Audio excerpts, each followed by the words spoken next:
Mom said it was mine. Well, too bad. No joke, friends. Between Christmas Day and New Year's, that's what, 5-6 days? Every day, I got at least one phone call for my family member, and they wanted to complain to me that their mother had said they got a share of her bank account, or they were supposed to get a equal share of her house. And one of their siblings had simply said, "No, it's mine." And this is what happened in every single one of these cases. And that is why it is so important to make sure that if you do want things to be split up equally between your children, you need to have it in writing, either in your last will and testament, or make arrangements with your bank or financial institution, or have a revocable living trust centered estate plan in place. So let me give you the scenario, and it's almost the exact scenario in every single case. Sometimes it was mom said, sometimes it was dad said, but the scenario is exactly the same. As mom gets older, she finds it harder and harder maybe to pay her bills or just keep up with all the mail that's coming in. So usually there's a child who lives close by to her, or maybe it's her favorite child, and she has a discussion with that child and she says, "I'm gonna put you on my bank account so that you can start writing checks for me. If you'll come over maybe once a week and check the mail and make sure that all my bills are paid out of my account. You don't have to pay it out of your account, but you'll pay it out of my account because I'm gonna go down to the bank, you're gonna go with me, and we're gonna put you on the signature card, and we're gonna make sure that we're joint tenants.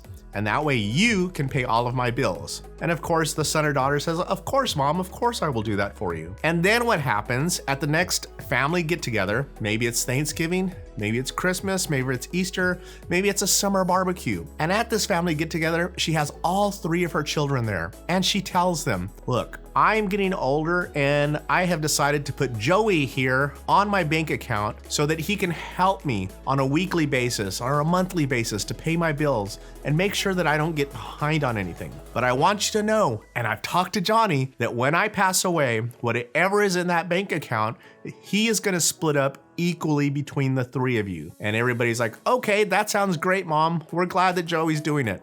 They're probably actually relieved that Joey's doing it because the other two usually don't want any part of that. But that's a different story. Fast forward a few years, and now Mom has passed away. And Joey, remember, he was put on as a joint tenant on Mom's bank account. So when Mom passes away, that bank account becomes 100% belonging to Joey. If there's $100,000 in that bank account, $10,000 or $300,000, it doesn't matter the amount.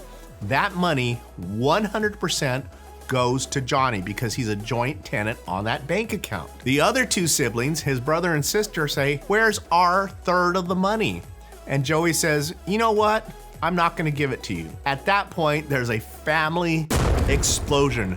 Everybody is furious at Joey because Mom said every single Christmas, New Year's, Easter, summer barbecue, she said that that money was supposed to be split up equally between her three children. But the mistake that Mother made was she put that bank account in joint tenancy with Joey. Now, at the time that she talked to Joey, maybe Joey in absolutely 100% was going to do exactly what Mom wanted to happen. What happens in a lot of these cases is Joey gets a new girlfriend, Joey gets married, Joey is in debt himself. And all of a sudden, when he has this windfall and he realizes that 100% of that money belongs to him and his mother has already passed away, he does not honor her wishes. And guess what, guys? He does not have to honor her wishes because Mom did not put it in writing. All she did was say it at a family meeting, and who knows if that's what she really meant?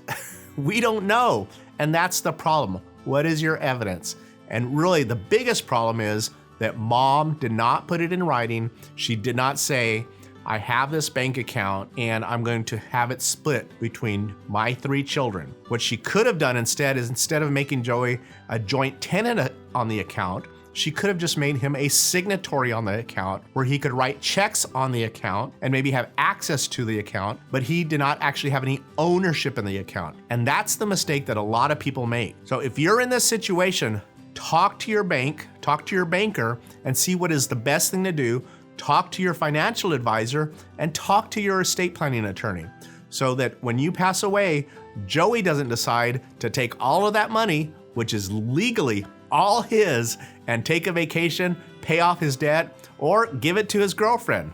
Who knows what Joey wants to do, but it doesn't matter because you have given him 100% of that money to the detriment of your other 2 children. So don't make that mistake. I know I've thrown a lot at you today, so that's why we've prepared our free guide on estate planning. I'll put a link to it in the description below and in the comment section below that, so that you can download it and get started in the right direction. And to help you out even more, watch this video up here and this video up here. If you enjoyed this video, then guys, please smash that subscribe button and click on the like button. And also click on that little bell so you'll get notified every time we post a new video. Have a great day and an awesome week. And as always, thanks for watching.